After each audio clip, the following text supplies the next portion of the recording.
নিজেকে নিয়ে ভাবেন, আপনার আত্মাটাকে পরিশুদ্ধ করেন, সব ঠিক হয়ে যাবে ইনশাআল্লাহ। একটা আত্মা যদি পরিশুদ্ধ হয়, তার মানে এই আত্মা দিয়ে আর কোনো দুর্গন্ধ ছড়াবে না। আর একটা একটা করে আত্মা অপবিত্র হতে হতে সমাজটা দুর্গন্ধময় হয়েছে। কি জিনিস? আপনার দেহটাই শুধু দেহ নয়, এর সাথে একটা আত্মা আছে। আত্মা আসলো কোথা থেকে? রুহের জগৎ থেকে। এই জায়গাটা ভালো করে বোঝেন, আত্মা কোত্থেকে আসলো? রুহের জগৎ থেকে। এটা কোথায়? আলামে আরওয়াহ, যেখানে আমাদের আত্মাগুলোকে রাখা ছিল। আল্লাহ রাব্বুল আলামিন আত্মাগুলোকে সৃষ্টি করেছেন, একটা জগতে রেখেছেন, জগৎটার নাম দিয়েছেন আলামে আরওয়াহ। আদম সন্তানের সমস্ত আত্মাগুলো সেখানে ছিল। এখান থেকে আত্মাটাকে আপনার মায়ের গর্ভে এনে দেওয়া হয়েছে। যখন আপনার আমার বয়স ছিল 4 মাস 10 দিন বা এরকম সামথিং লাইক দ্যাট, এরকম, তখন আত্মাটা নিয়ে এসেছেন একজন ফেরেশতা, এনে ফুঁকে দিয়েছেন এবং লিখে দিয়েছেন আপনি বাঁচবেন কতদিন, রিজিক কি হবে, সৌভাগ্যবান হবেন না দুর্ভাগ্যবান হবেন, সব লেখা হয়ে গেছে। এটা আপনার মায়ের গর্ভে থাকা অবস্থায় হয়েছে। সবার ক্ষেত্রে এটা হয়েছে, আমার আপনার সবার ক্ষেত্রেই। তাকদীর নিয়ে এত বিচলিত হওয়ার কিছু নাই, এটা লেখা হয়ে গেছে। এরপরে আপনি যখন ভূমিষ্ঠ হয়েছেন, আস্তে আস্তে আস্তে আস্তে আপনি বড় হয়েছেন। আপনার দেহটা শুধু বড় হয়নি, আপনার ভিতরে একটা আত্মাও ছিল, এরও কিছু চাহিদা এসেছে। চারপাশের অনেক কলুষিত বিষয় দেখে আত্মাটা কলুষিত হয়েছে। আবার অনেক ভালো কাজের মধ্য দিয়ে আত্মাটা আবার উন্নতিও লাভ করেছে। কিন্তু আল্লাহ পাক মূল যে বিষয়টার কথা বলছেন সেটা হচ্ছে কদ আফলাহা মান যাক্কাহা। যে ব্যক্তি এই নফসটাকে, আত্মাটাকে পরিশুদ্ধ করতে পারলো, সে ব্যক্তি সফল হয়ে গেল।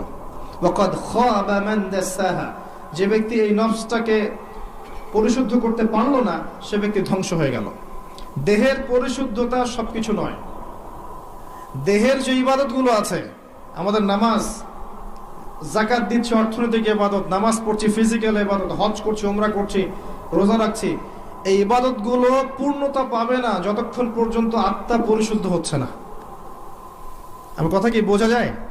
আত্মার মধ্যে যদি রিয়া থাকে, অহংকার থাকে, কুফর থাকে, শিরক থাকে, মোহ থাকে, দুনিয়ার ভোগবিলাসের মত্ততার মোহ থাকে, আপনি এই আত্মা দিয়ে আপনি ইবাদত করতে পারবেন না। ইবাদত আপনার আপ টু দ্য মার্ক হবে না। আত্মার মধ্যে কিছু বিষয় আছে যেগুলো আপনার ইবাদতকে অনেক বাড়িয়ে দিবে। যেমন ঈমান, কোথাকার বিষয়? দেহের না আত্মার? তাকওয়া কিসের বিষয়? দেহের না আত্মার? তাওয়াক্কুল, আল্লাহ ভরসা কোথায় থাকে? দেহে না আত্মায়? ভালোবাসা, আল্লাহর প্রতি ভালোবাসা কোথায় থাকে? দেহে না আত্মায়? আল্লাহর প্রতি বিনয় কোথায় থাকে? দেহে না আত্মায়? আল্লাহর ভয় কোথায় থাকে? দেহে না আত্মায়? সবকিছু আত্মা কেন্দ্রিক। ঈমান, তাওহীদ, আপনার মোহাব্বত, তাওয়াক্কুল, তাওয়াজু, প্রতিটা বিষয় কার সাথে সম্পর্কিত? আত্মার সাথে। আবার এই আত্মার মধ্যে যদি আপনি নিয়ে আসেন রিয়া, অহংকার, হিংসা, বিদ্বেষ, এই বিষয়গুলো চলে আসে, আল্লাহদ্রোহিতা, কুফর, আত্মাটা নষ্ট হয়ে যাবে। ওই আত্মা দিয়ে দেহের ইবাদত তখন কবুল হচ্ছে না। তাহলে মূল বিষয়টা কি? আত্মার পরিশুদ্ধি। এটা আল্লাহ পাক বলছেন আলাইকুম আনফুসাকুম, তোমরা প্রত্যেকে নিজ নিজ নফসকে ঠিক করো। এখন কি কি করলে আপনার নফস ঠিক হতে পারে? সবগুলো এক লেকচারে বলা সম্ভব নয়। এই জায়গায় মনোযোগ দিয়ে শোনেন, কয়েকটা খালি টিপস বলবো কি কি কাজ করলে আপনার আত্মা পরিশুদ্ধ হতে পারে। এটা সবচেয়ে ইম্পর্টেন্ট কাজ এখন মুসলিম উম্মার। এক নাম্বার কাজ হচ্ছে আপনাকে তাওহীদ বুঝতে হবে, শিরক থেকে দূরে থাকতে হবে। এক নাম্বার কাজ, যে কথাটা আমি প্রথমে বলেছিলাম। 2 নাম্বার হচ্ছে রাসূলুল্লাহ সাল্লাল্লাহু আলাইহি ওয়াসাল্লামের সুন্নাহর উপর নিয়মিত আমল করতে হবে, অন্য কোনো আদর্শ গ্রহণ করা যাবে না। দৈনিক যে সুন্নাহগুলো আছে, এই সুন্নাহগুলো অ্যাপ্লাই করতে হবে। আমি প্রফেটিক লাইফস্টাইল নিয়ে আরো লেকচার দিয়েছি, ওখানে পাবেন। ঘুমানো থেকে শুরু করে একদম সকাল থেকে রাত, পুরো জীবনটাকে আপনি কিভাবে সুন্নাহ মাফিক কাটাতে পারেন, এই বিষয়ে অনেক লেকচারও আছে, বইপত্র আছে, পড়ে নেবেন। আজকে ওই দিকে আমি কথা বলছি না। এতটুকু বলবো, প্রতিটা কাজ মুহাম্মদ সাল্লাল্লাহু আলাইহি ওয়াসাল্লামের সুন্নাহ মাফিক করলে পরে আপনার পুরো জীবনটাই হবে ইবাদত। এই জন্য আল্লাহ পাক আপনাকে সৃষ্টি করেছেন, ওয়া মা খালাকতুল জিন্না ওয়াল ইনসা ইল্লা লিয়াবুদুন। এটাই হচ্ছে সেই আয়াতের ব্যাখ্যা। আর আমরা আল্লাহর ভালোবাসা পেতে চাইলে তার রাসূলকে অনুসরণ করতেই হবে। আদারওয়াইজ অন্য কোনোভাবে আমরা তার ভালোবাসা পাবো না। যদি কেউ মুহাম্মদ সাল্লাল্লাহু আলাইহি ওয়াসাল্লামকে বাদ দিয়ে অন্য আদর্শ গ্রহণ করে, সে তার হাত কামড় দিবে, কিয়ামতের মাঠে আক্ষেপ করতে থাকবে, ইয়া লাইতানি ইত্তাখাযতু মা'a রাসূলি সাবিলা, সে বলবে ইয়া ওয়াইলাতা লাইতানি লাম আত্তাখিয ফুলানান খলিলা, সেই কথা বলবে। এটা 2 নাম্বার। 3 নাম্বার হচ্ছে কোরআন এবং সুন্নাহ এমন মানুষের কাছে গিয়ে শেখা, এটা বেশি ইম্পর্টেন্ট। প্রথমে তাওহীদ, তারপর সুন্নাত, এরপর হচ্ছে সোহবত। কোরআন এবং সুন্নাহ এমন মানুষের সংস্পর্শে গিয়ে শেখা যাকে দেখে আপনি কোরআন সুন্নাহ শিখতে পারবেন, এটা বেশি ইম্পর্টেন্ট। মানুষ স্বভাবগতভাবেই দেখে শিখে। সাহাবায়ে কেরাম রাদিয়াল্লাহু আনহুম আজমাইন, তারা কিন্তু বই পড়ে ইসলাম শেখেন নাই। আমি কথা বুঝতে পারছেন? আল্লাহর রাসূল কিন্তু সূরা একটা কাগজে লিখে দিয়ে বলেননি বাসায় গিয়ে পড়ে শিখে নিও, এই হাদিসগুলো পড়ে বাসায় শিখে নিও। বরং তারা সব সময় রাসূলের সাথে থাকতেন, তিনি কিভাবে ওঠেন, কিভাবে বসেন, কেমন করে কথা বলেন, কখন রাগ হন, কখন হাসেন, কিভাবে খান, কেমন করে ইস্তেঞ্জা করেন, সব দেখতেন তারা, দেখতেন না? এমনকি ব্যক্তিগত সময়েও তারা বাসায় চলে যেতেন, গিয়ে শিখতেন। রাসূলকে না পেলে তার স্ত্রী থেকে জিজ্ঞাসা করতেন, কেমন করে রাসূল এটা করেন, কেমন করে ওটা করেন। এটা হচ্ছে সুহবাত। এখন আমরা কি রাসূলকে পাবো? কিভাবে পাবেন? তার হাদিসগুলো আপনার বাসায় আছে, এই হাদিসগুলো পড়ে আপনি জানতে পারবেন, কিন্তু আপনি প্র্যাকটিক্যাল বুঝতে পারবেন না। প্র্যাকটিক্যাল কোথায় বুঝবেন? যে ব্যক্তি বা যে আলেম, যে শায়েখ, যে ওস্তাদ, যে মুআল্লিম, যার কাছে, যার ভিতরে সুন্নাহগুলো ইনস্টল করা আছে, তাকে দেখে শিখতে পারবেন। কথা বুঝতে পারছেন? এমন ব্যক্তি যে আপনাকে পড়াচ্ছেন, মুআল্লিম বা ওস্তাদ বা বক্তা বা শায়েখ বা মুহাদ্দিস বা আলেম, যিনি, যার কাছে গিয়ে আপনি ইসলাম শিখছেন, তার মধ্যে যদি সুন্নাত থাকে, তখন আপনি এই সোহবতটা পাবেন। এখন এমন মানুষের সংখ্যা কি খুব বেশি না কম? কিন্তু থাকবে। আল্লাহ পাক যেহেতু বলেছেন ইয়া আইয়ুহাল্লাযীনা আমানু কুনু মা'আস সাদিকিন, সত্যবাদীদের সাথে থাকো, আপনি ইনশাআল্লাহ খুঁজে পাবেন। কিয়ামত পর্যন্ত আর থাকবে না, থাকবে না? অতএব কিয়ামত পর্যন্ত এমন মানুষও থাকবে ইনশাআল্লাহ। খুঁজে নিতে হবে, খুঁজে নিতে হবে।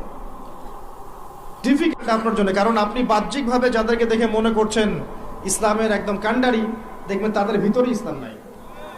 এমন অনেক মানুষ আছে, আছে না? বাহ্যিকভাবে দেখে মনে হবে দিনের কাণ্ডারি, ভিতরে নিজের ইসলাম নাই। তো এখানে আল্লাহর কাছে দোয়া করতে হবে, আল্লাহ যেন আমাদেরকে উত্তম ওস্তাদ দান করেন, উত্তম শায়েখ দান করেন, উত্তম আলেম দান করেন, যাদেরকে দেখে আমরা দিন শিখতে পারি। এটা সোহবত। সোহবত ছাড়া আত্মশুদ্ধি হবে না। কারণ আপনার আমার মধ্যে কি ভুল ত্রুটি হচ্ছে, এটা তারা ধরিয়ে দিতে পারবেন। এবং অনেক বিষয় সূক্ষ্ম আছে, যে আপনি বিনয়ী হচ্ছেন না অহংকারী হচ্ছেন, আপনি গায়রাতওয়ালা হচ্ছেন নাকি নিজের ব্যক্তিত্বকে নষ্ট করছেন, এগুলো তারা ধরতে পারবেন, আপনি পারবেন না। নূর আছে যাদের মধ্যে, আল্লাহর নূর যাদের মধ্যে আছে, তাদেরকে দেখে শিখতে হবে। কিভাবে? ওই মূসা আলাইহিস সালামের মতো। মনে আছে মূসা আলাইহিস সালাম সফর করলেন খিজির আলাইহিস সালামের কাছে যাবেন বলে, তার কাছে জ্ঞান শিখবেন বলে। খিজির আলাইহিস সালামের সাথে সফর করে তিনি জ্ঞান শিখলেন। যেই খিজির আলাইহিস সালাম আল্লাহর নূর দিয়ে দেখছিলেন, যেটা মূসা আলাইহিস সালাম দেখতে পারেন নাই। মূসা আলাইহিস সালাম বলছেন, কেন নৌকা ফুটা করলেন, কেন বাচ্চাকে হত্যা করলেন, কেন দেয়াল নির্মাণ করলেন? কিন্তু খিজির আলাইহিস সালাম আল্লাহর নূর দিয়ে দেখছিলেন। তিনি বলেছেন, যদি নৌকা ফুটা না করতাম তাহলে জলদস্যু নিয়ে যেত, যদি বাচ্চাকে হত্যা না করতাম বাচ্চা বড় হয়ে বড় কাফের হতো, যদি এই দেয়াল নির্মাণ না করতাম এর নিচে থাকা গুপ্তধন এই এতিম বাচ্চারা পেত না। পরে দেখেন সূরা কাহফ। বাহ্যিক চোখ দিয়ে মূসা আলাইহিস সালাম যা দেখেছেন তা সত্য ছিল না, আল্লাহর নূর দিয়ে, অন্তর্দৃষ্টি দিয়ে খিজির আলাইহিস সালাম যা দেখেছেন এটা ছিল সত্য। ওইরকম মানুষের কাছে যেতে হবে, তাহলে গিয়ে আপনি আত্মশুদ্ধি অর্জন করতে পারবেন। সোহবত ছাড়া হবে না, একা একা হবে না। আর যদি এমন কাউকে না পান, তাহলে কি হবে? তাহলে যারা দিনদার মানুষ তাদের কমিউনিটির মধ্যে থাকেন, যারা দুনিয়াদার, দুনিয়া নিয়ে পড়ে আছে, সারাদিন দুনিয়ার ফিকির, এদের সাথে মিশিয়েন না। কথা বুঝতে পারছেন না? দুনিয়াদারদের সাথে বেশি মিশেন না, যারা দিনদার ওদের সাথে মেশেন। যে আপনাকে পরকালে কথা স্মরণ করাবে এর সাথে মেশেন, ইনশাল্লাহ আপনি আল্লাহ নূরের মধ্যে থাকবেন। যত দুনিয়ার ভিতরে ঢুকবেন তত আপনি হারিয়ে যাবেন, দুনিয়ার মধ্যে যত ঢুকবেন তত হারিয়ে যাবেন।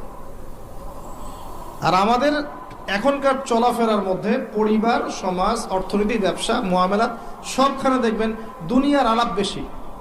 খালি দুনিয়া আর দুনিয়া, দুনিয়া আর দুনিয়া, তাই না? খুব কমই হয় মৌতের কথা কতবার আলোচনা করা হয় বলেন দেখি।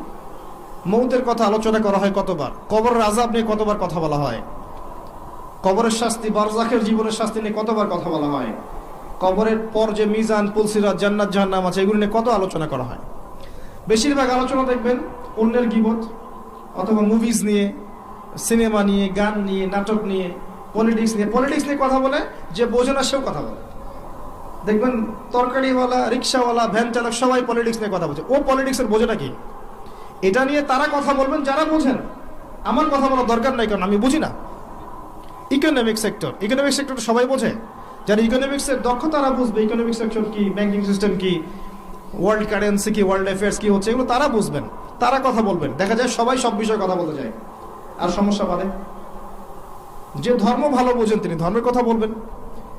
মানে আমরা আমাদের কথাগুলোকে বেশিরভাগ সময় অহেতুক নষ্ট করি, যেটা বুঝি না সেটা নিয়ে কথা বলি। অহেতুক কঠিন কঠিন সাবজেক্ট, কঠিন কঠিন দর্শন, তত্ত্ব, এগুলো নিয়ে কথা বলতে থাকি, অথচ বাস্তবতার সাথে এগুলো কোনো সম্পর্কই নেই। এগুলো আমাদের আত্মাটাকে নষ্ট করছে।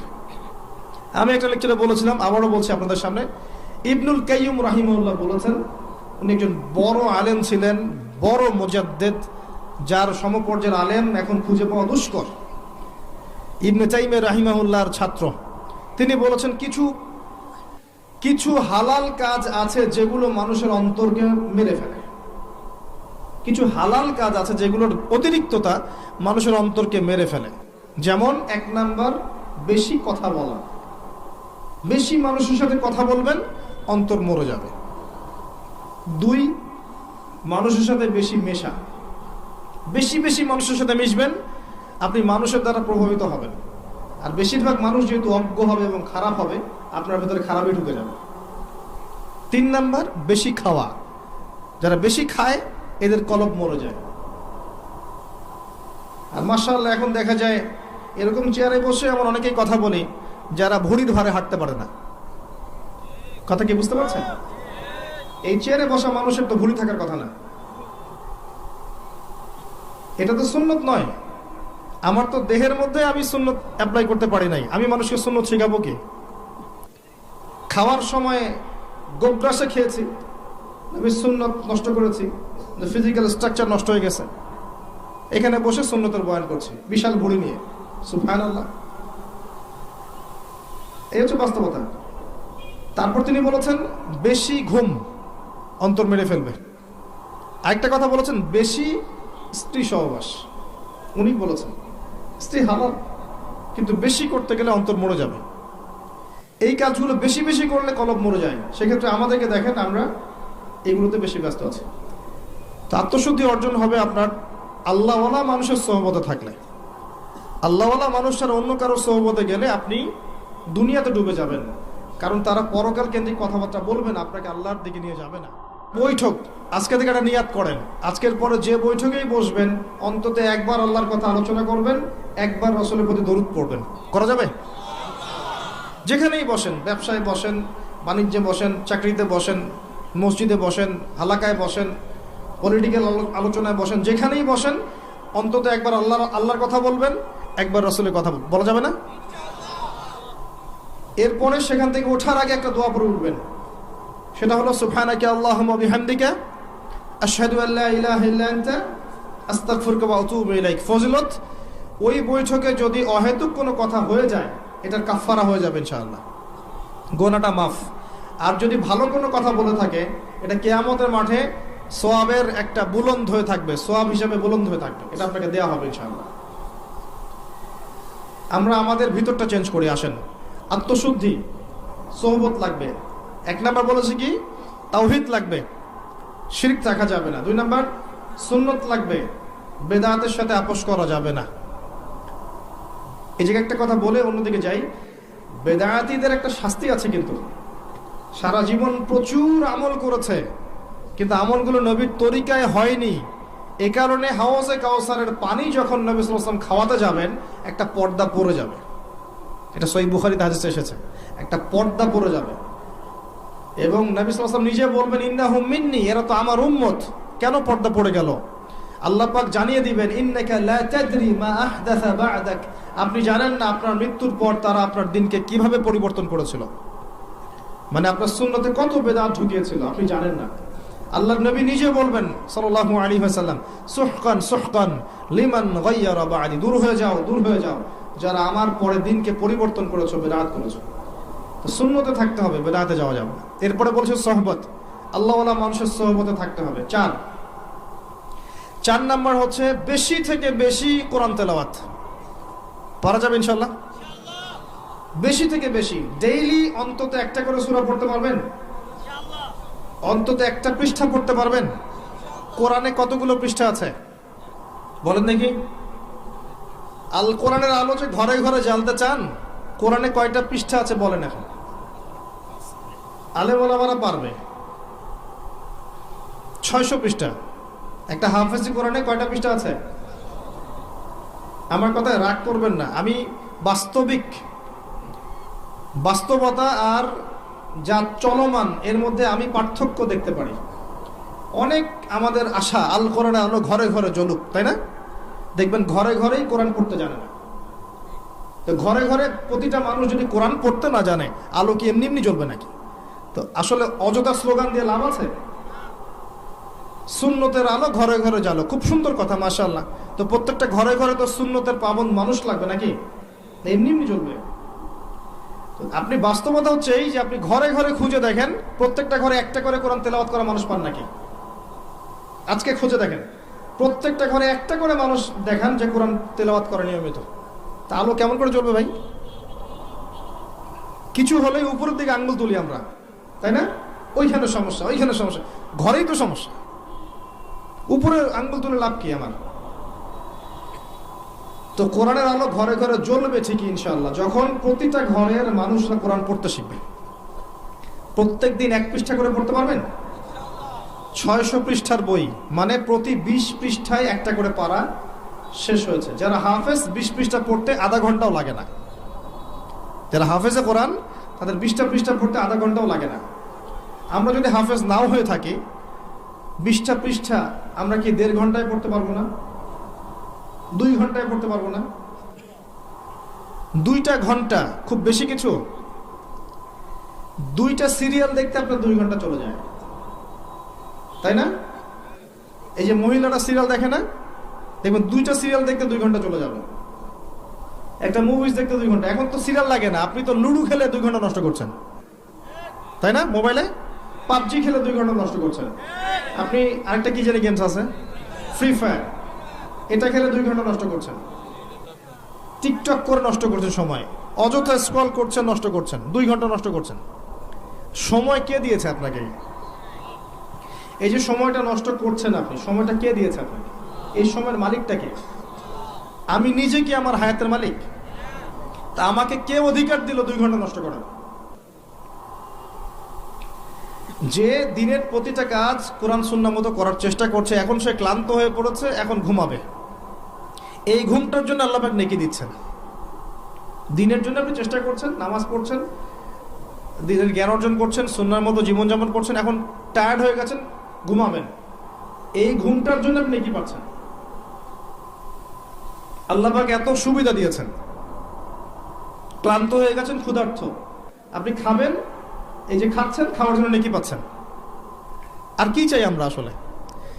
এখন প্রবৃত্তির তাড়না আছে, একটা প্রবৃত্তির তাড়না আছে, স্ত্রীর কাছে যেতে হবে, গিয়েছেন, আপনি আপনার প্রবৃত্তির তাড়না মিটিয়েছেন, আপনি নেকি পাচ্ছেন। আর কি চাই আমরা মানুষ হিসেবে? এই সময়টাকে আল্লাহ পাক আমাকে এমনি এমনি দিয়েছেন, এই সময়ের মালিককে আমি নিজেই। 2 ঘন্টা কেন নষ্ট করব এগুলো করে, যেগুলো কোনো ফায়দা নাই? এমন কাজে যদি নষ্ট করতেন যেটাতে দিনের ফায়দা আছে, উপকার হতো, সেটা তো হচ্ছে না। 2 ঘন্টা সময় দেওয়া যাবে কোরআনকে ইনশাআল্লাহ? আচ্ছা, 1 ঘন্টা দিতে পারবেন? আল্লাহ পাক তৌফিক দান করুন। বেশি বেশি কোরআন তেলাওয়াত করবেন। কোরআনের কিছু অংশ মুখস্থ করার চেষ্টা করেন। কোরআন তেলাওয়াত করলে আপনি প্রত্যেক হরফে 10 নেকি পাবেন। কোরআন আপনার পক্ষে সুপারিশ করবে। পৃথিবীর শ্রেষ্ঠ মানুষদের মধ্যে আপনি একজন, যে নিজে কোরআন পড়ে এবং অন্যকে শেখায়। সূরা বাকারা, আলে ইমরান আপনার পক্ষে সুপারিশ করবে।